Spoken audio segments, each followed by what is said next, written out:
Hello guys, so in this video I'm going to discuss or I'm going to implement how many ways by which we can find out the square root of any of the number in a Python.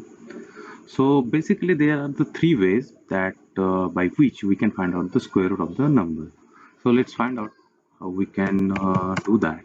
So I am taking the number is equal to 25. So as we all know that the square root of the 25 is 5. So how to do that? So there are different ways. Like first way I can tell you, like consider square root of 1, like square root 1 is equal to num, then 2 times multiplication sign, and then you have to put the 0.5.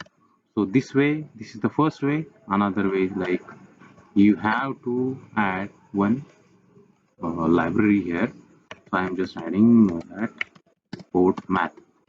So this is the one library of the Python that you need to add into your program where you wanted to find out the square root. So math of square root, there is one function. You have to just pass the number, then it will get the square root of the number and it will store into the S2. Another third way is like S3 suppose. So math dot power. So here you have to give the number, and what will be the power here? It will be the power of 0.5. So by which these are the ways by which we can find out the square root of the number. So let's print out the square roots. What will be the values of this?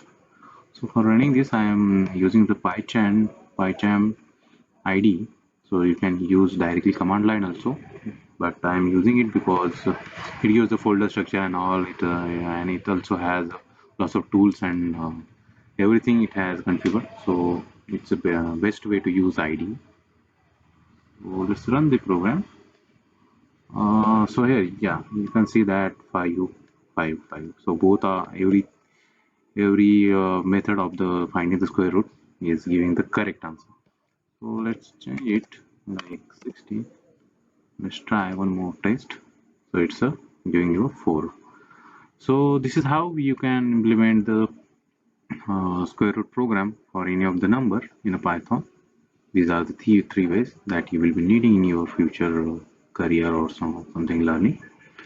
So thank you guys, thank you for showing interest in my videos, and please like, share and comment to my YouTube channel, and please don't forget to subscribe to my YouTube channel. If you need anything or if you have any doubts, you can comment on this video, and I will get back to you. Thank you.